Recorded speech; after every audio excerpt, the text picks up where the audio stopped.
Santa Cruz, 5 de fevereiro de 2012. O ano está começando e estamos chegando mais uma vez na oportunidade que nos é legada para trazer mais uma edição deste programa nesta maravilhosa manhã dominical. Com a graça de Deus, hoje traremos ao início da série Personagens Bíblicos. Fique em sintonia com o nosso programa e nos acompanhe através dessa trajetória nesta oportunidade. A editora Vida produziu um livro que foi por William L. Coleman, 12 cristãos intrépidos, 12 perfis de coragem no primeiro século. Aí foi apresentado sobre Barnabé, Estevão, Timóteo, Paulo, Pedro, Filipe, Cornélio, Dorcas, Tiago, Silas, João Marcos e o apóstolo Paulo. Começando a nossa série de personagens, biografia de personagens bíblicos, hoje apresentaremos sobre Barnabé. Uma frase resume esse personagem: viu o que havia de melhor em todas as pessoas. Barnabé pertenceu ao grupo dos primeiros cristãos, ganhou um apelido por ser bondoso. Seus pais, que moravam em Chipre, deram-lhe o nome de José. Contudo, ele era uma pessoa tão atenciosa e generosa que seus amigos cristãos o chamaram de Barnabé, que significa filho da consolação. E o nome lhe assentava bem. Barnabé era levita da família sacerdotal dos judeus.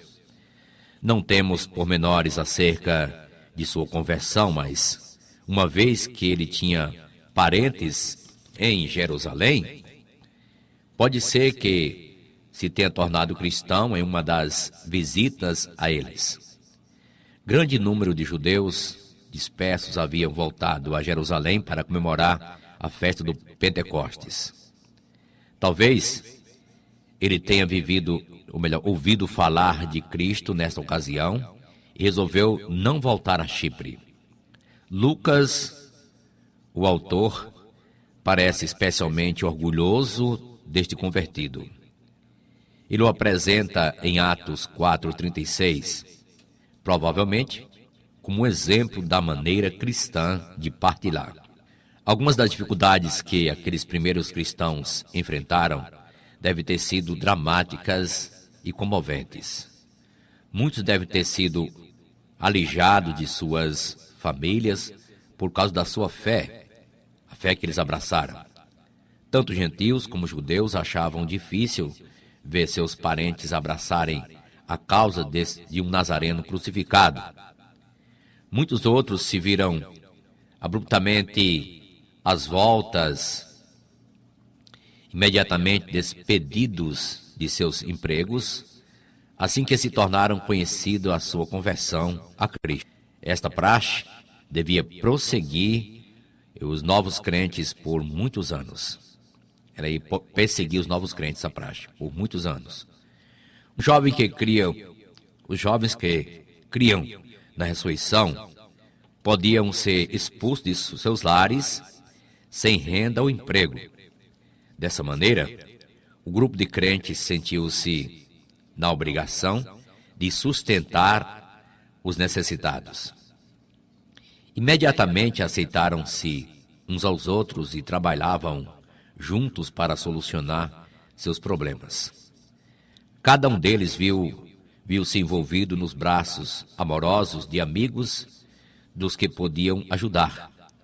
A igreja onde Barnabé se congregava para a adoração era terna, amorosa e interessada. A necessidade de um irmão passou a se constituir um problema de todos. Era uma congregação cosmopolita. Os que possuíam recursos econômicos entrelaçavam-se com escravos e trabalhadores. Misturavam-se numa bela forma. É fácil imaginar alguns crentes que sempre tinham sido pobres, exerciam trabalho servil ou talvez vivessem na condição de escravos. A economia desses tais não se alterou com a nova fé. Ela sempre foi de desespero. À medida que a igreja crescia e se espalhava, suas preocupações continuavam as mesmas. Ela procurava aliviar a pressão financeira que oprimia tantos. A ajuda dirigia-se às viúvas que não tinham sustento algum. Essa ajuda era encaminhada para as áreas batidas pela fome e, às vezes, levava um missionário a viajar pelo continente. Esta praxe humanitária apresentava problemas. Todavia, a igreja primitiva recusou esquivar-se desta oportunidade. Barnabé possuía um terreno e foi um dos primeiros discípulos a responder às necessidades da igreja, vendendo sua propriedade e entregando-lhe o produto da venda. Ele podia ter guardado o dinheiro. O cristianismo não exigia dele suas possessões, meramente lhe dava a oportunidade de sacrificar-se em benefício das pessoas, repartindo com elas aquilo que ele tinha. Barnabé respondeu ao desafio de imediato. Não preferiu ver-se embaraçado pelas responsabilidades de um imóvel. O dinheiro seria aplicado no sustento de novos crentes que se curvavam sob o peso de viver para Cristo, o Cristo ressurrecto. Em apenas 2 versículos, versos 36 e 37, Lucas faz uma substanciosa e emocionante apresentação do Filho da Consolação. Temos aí uma sugestão do gigantesco estoque de bondade e generosidade de Barnabé. Logo no início do livro de Atos, outro apelido se torna óbvio com relação a Barnabé. Pode-se chamá-lo filho de quem arrisca tudo. Para um mal afamado convertido por nome Paulo, para uma igreja assolada pela tragédia e para um apóstolo rejeitado de nome Marcos, Barnabé tornou-se ousado, paciente e amoroso. Ele estabeleceu um padrão que a igreja tem admirado no decorrer dos séculos. A igreja primitiva nunca desfrutou o luxo da paz. Desde o primeiro dia da vida, seus antagonistas se alinharam de pedras nas mãos e ódio nos olhos.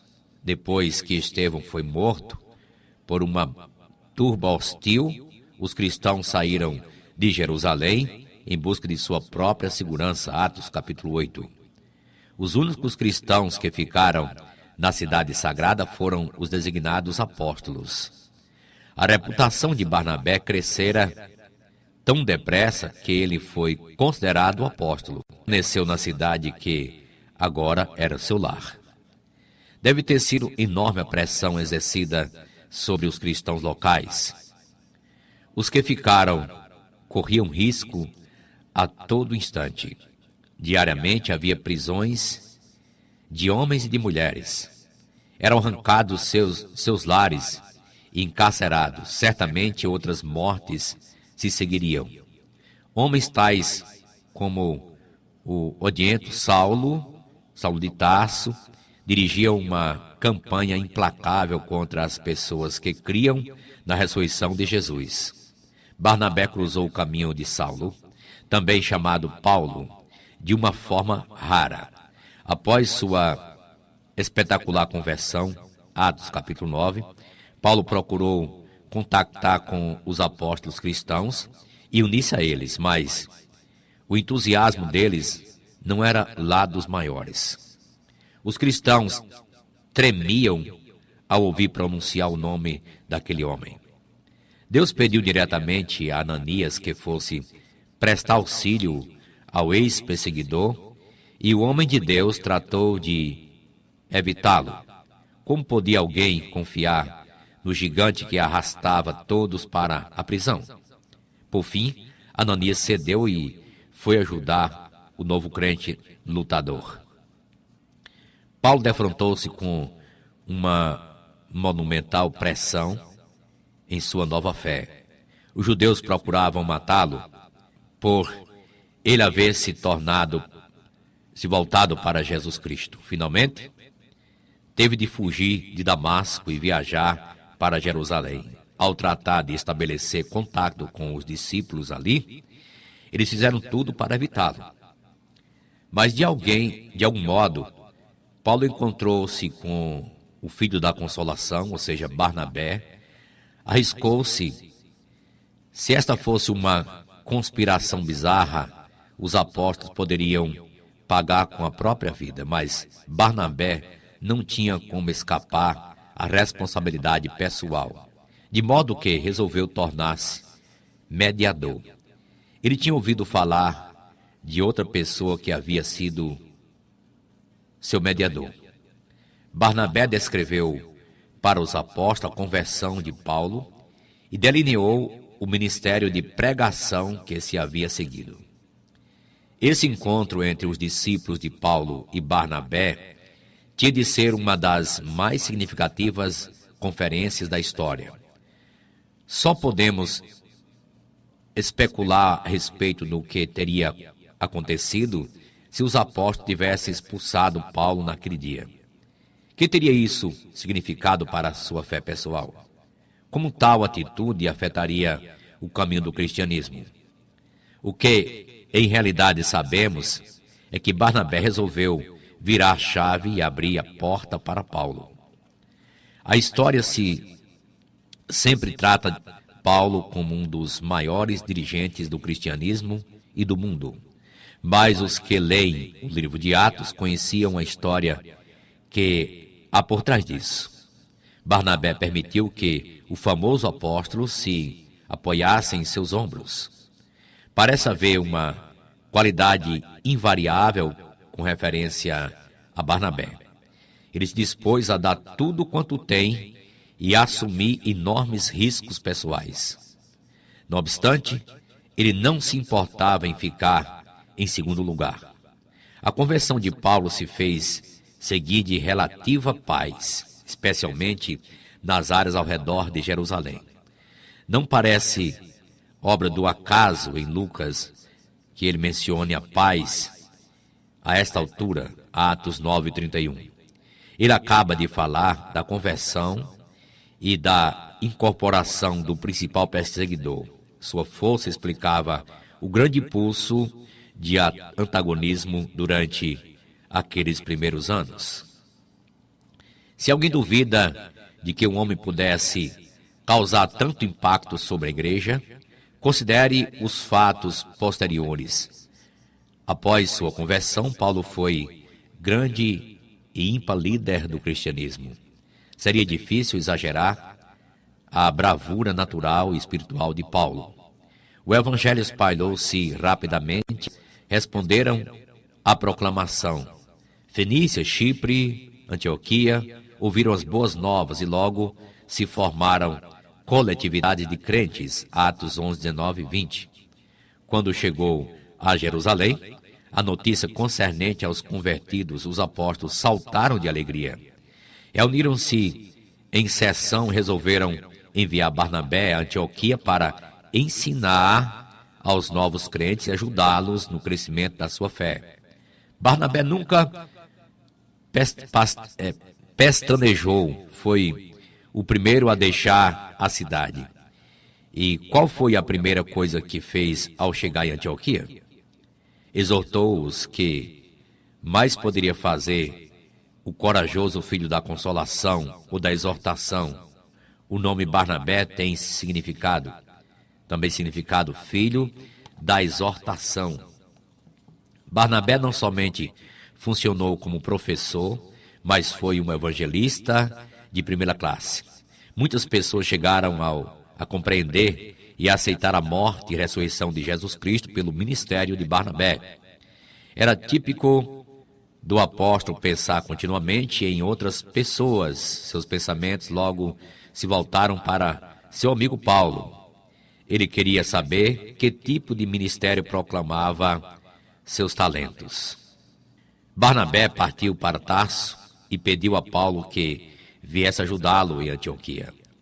Há um mundo de coisas para fazer: ensinar, pregar, orar. Era uma recente e entusiasta congregação que necessitava de ensino, pregação e oração. Paulo consentiu e logo estavam de novo ombro a ombro. Passaram um ano em Antioquia e viram Deus operar milagres. A palavra cristão cristalizou-se aqui e pela primeira vez os crentes começaram a usar este título. Durante a estada dele em Antioquia, surgiu uma inesperada oportunidade para que os cristãos mostrassem sua benevolência. Alguns profetas pertencentes à igreja de Jerusalém vieram visitá-los e fizeram uma predição espantosa. Ágabo profetizou uma terrível fome que varreria todo o Império Romano. É fácil, dentro de um período de 10 anos, apontar o tempo desta calamidade. Cláudio foi imperador desde o ano 41 a 54 de nossa era. Durante seu governo, espalhou-se pelo império uma série de privações.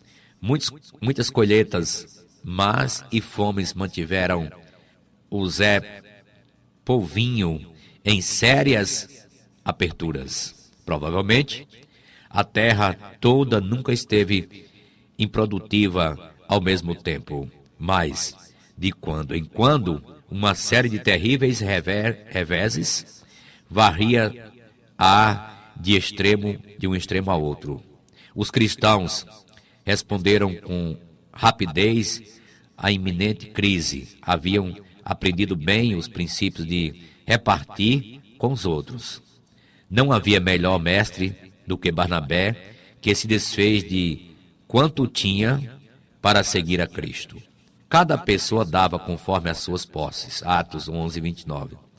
Nada de pressão, nada de preconceito, nada de discriminação. O sentimento era novo e divertido. A preocupação era autêntica. Coletado o que puderam angariar, era preciso nomear emissários para fazerem a entrega. Barnabé e Paulo foram escolhidos para levar aquela carga de amor. E quase certo que a dádiva era feita na forma de dinheiro. Estou quase certo disso. Anos mais tarde, Paulo lembrou-se da lição e estimulou a igreja de Corinto a fazer a mesma coisa. 1 Coríntios 16, verso 1. Barnabé e Paulo completaram sua missão em Jerusalém e regressaram a Antioquia, conforme Atos capítulo 12, verso 25. Desta vez trouxeram consigo um homem chamado João, também conhecido por Marcos. Mais tarde esse homem se tornaria o de discórdia entre famosos parceiros. Pode ser que Marcos fosse primo de Barnabé, Colossenses 4:10. O povo de Antioquia aprendera a amar tanto a Barnabé como a seu amigo Paulo. O poder de Deus manifestava-se claramente à medida que o seu ministério continuava a alcançar muitos. A igreja local agora tinha ótimas qualidades e qualificados mestres, e em vez de tornar-se complacente, os olhos dos parceiros começaram a ver as novas terras longínquas. Certo dia, enquanto a congregação local adorava a Deus e jejuava, o Espírito Santo comunicou-se com os irmãos, Atos 13:2. Não sabemos como o Espírito realizou isto, mas podemos conjecturar. O fato mais importante aqui é a disposição dos cristãos de aceitar essa comunicação. A mensagem dizia que enviassem Barnabé e Paulo numa viagem missionária. Em obediência, inclusive com regozijo, eles impuseram as mãos sobre os dois e os enviaram a uma grande aventura. Encontramos na Bíblia uma rica herança acerca da prática de impor as mãos. Jacó deu início ao ritual, Gênesis 48:14. E Jesus o honrou. Mateus 19:15. Muitas vezes, essa prática esteve incorporada no ministério de cura. Na igreja primitiva, as mãos estavam associadas com os dons espirituais. Atos 8:15, 18 e 19:6. Timóteo foi instruído a viver à altura do dom que lhe foi conferido pela imposição das mãos. 1 Timóteo 4:14.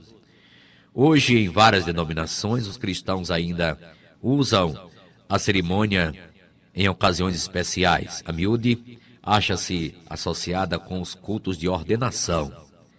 Alguém, certa vez, ponderou que a imposição de mãos vazias sobre cabeças ocas. Contudo, o culto trouxe profundo significado para Barnabé e Saulo. O companheiro de viagens deles era o novo jovem João Marcos. Ele devia participar das assombrosas aventuras ao longo do caminho, visto como não lhes faltava emoções. Em Pafos, um mágico judeu por nome Elimas tentou impedir-lhes o ministério. Paulo repreendeu e o perturbador ficou cego por algum tempo. Em Antioquia, isto é, da Pisídia, Paulo pregou na sinagoga e criou uma grande agitação. Mas judeus queriam conhecer mais acerca de Jesus e convidaram os missionários a voltar no sábado seguinte. Não sabemos, não somente houve conversão de judeus, mas também muitos gentios se voltaram para Jesus Cristo. Em realidade, o alvoroço foi tal que eles foram obrigados a sair da cidade e das redondezas. Com a intrepidez de Barnabé, o seu grupo dirigiu-se para Icônio, mas pessoas ouviram-nos com fervor. Não obstante, outros não o tinham feito. Logo, eles tiveram de abandonar a cidade por causa das pedras que voavam em direção deles. Em Listra, a equipe obteve tanto êxito, Atos 14:6, tanto êxito que depois da cura de um coxo, a multidão confundiu-os com deuses, os quais e quis oferecer-lhes sacrifícios. Contudo, não demorou muito para que viessem alguns judeus de Antioquia e de Icônio e persuadissem a multidão em Listra a apedrejar Paulo, uma vez que ele era orador principal. Foi apedrejado, mas levantou-se. No dia seguinte, Paulo, Barnabé e Marcos partiram para Derbe, com toda certeza, envoltos num misto de emoções. De volta a Antioquia, reuniram-se os cristãos a fim de apresentar-lhe o relatório especial. Muitas cidades haviam sido visitadas. Houve conversas, organizaram igrejas e havia um curso de ensino vital. Deus abriu a porta da fé, não somente aos judeus, mas agora diretamente aos gentios. De novo se fez sentir a cooperação de Barnabé. Ele era um ministro de reconciliação. Agora Deus tinha uma tarefa gigantesca para ele realizar. Havia sido convocado um concílio em Jerusalém para resolver uma das maiores questões com que a igreja se havia defrontado, Atos capítulo 15. Em resumo, era o seguinte: muitos judeus cristãos se ressentiam do fato que os gentios entravam diretamente para a igreja. Achavam eles que, primeiramente, os gentios deviam tornar-se judeus mediante a circuncisão. Depois disso, poderiam tornar-se cristãos. Por absurdo que este argumento nos pareça, a lógica daqueles homens não era infundada. Eles insistiam que o Antigo Testamento ainda estava em vigor, portanto era preciso observar as regras. O que não entendiam era que a antiga aliança tinha sido substituída pela nova, Colossenses 2, 9 a 23. Agora toda a gente precisava saber que a porta que conduz a Cristo estava aberta a todos. Se este argumento caísse por terra, o cristianismo se tornaria meramente outra seita judaica. Chegado o momento de Barnabé e Paulo apresentarem seu testemunho perante o concílio, a multidão guardou total silêncio. Os dois parceiros narraram à audiência o que eles tinham visto Deus realizar entre os gentios. Havia conversões entre eles, o número estava crescendo, eles estavam amadurecendo na fé e enviando missionários. Como poderia a igreja em Jerusalém jogar água fria nessas congregações em desenvolvimento? Como poderiam exigir que os gentios se fizessem judeus? A batalha foi ganha. O concílio concordou em enviar mensagem, dizer aos gentios que se abstivessem de alimentos contaminados por ídolos, de imoralidade sexual e da carne de animais sufocados, quando o sangue não havia sido convenientemente derramado. Façam o melhor que puderem para não escandalizar os judeus que observam tais leis. Não se preocupem, porém, em tornar-se judeus. Vocês são bem-vindos à igreja de Jesus Cristo. E quem devia ir e contar aos gentios acerca da feliz decisão?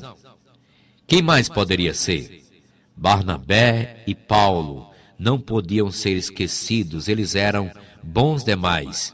E assim a comitiva contou com mais 2 homens, Barsabás e Silas, e puseram pés na estrada.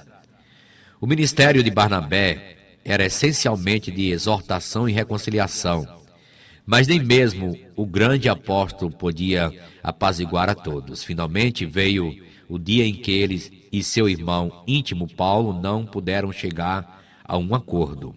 O problema que o feria girava em torno de um homem que conhecemos anteriormente, João Marcos. Fomos apresentados a Marcos quando Barnabé e Paulo trouxeram a Jerusalém em sua primeira aventura missionária. Marcos viajou ao lado deles como assistente, mas quando saíram de Pafos e rumaram para Perge, na Panfilha, Marcos resolveu regressar a Jerusalém, Atos 13:13.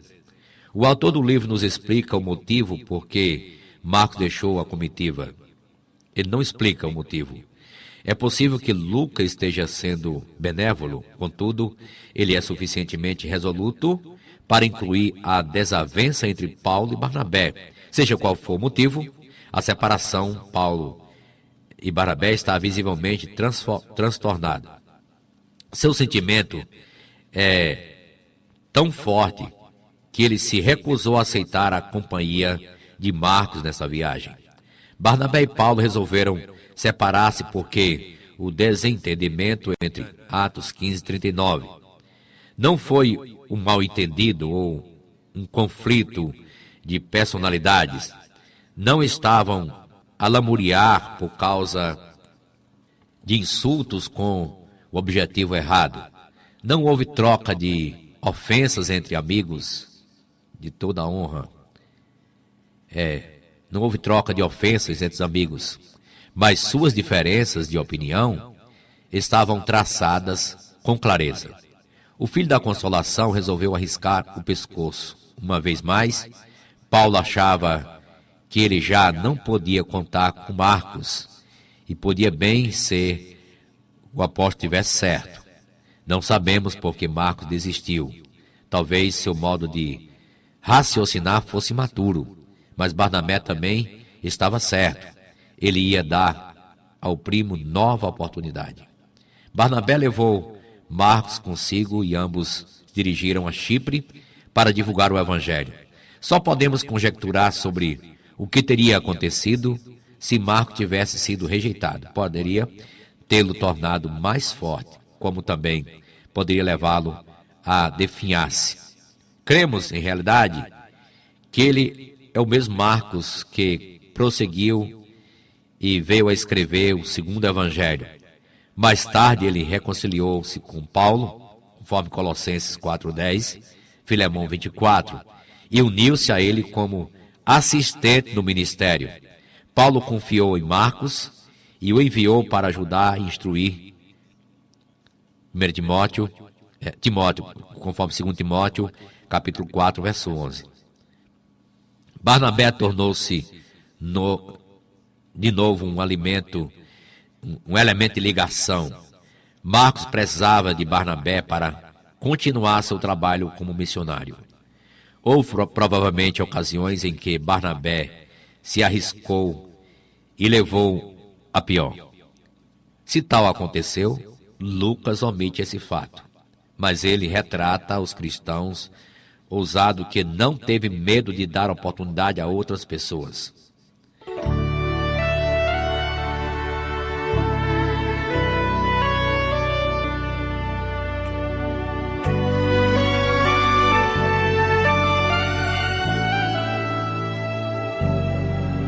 Grandes são as tuas obras e infinitas maravilhas.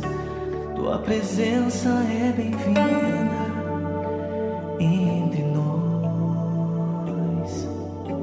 Se eu dobro meus joelhos para buscar a tua face, o Senhor inclina os olhos para mim. Não dá pra ficar nenhum segundo sem tua luz. Não consigo mais viver sem meu Jesus. Ele é muito precioso para mim. Não dá pra ficar nenhum segundo sem amor. Não consigo mais viver sem meu Senhor. O tempo de sofrer chegou ao fim.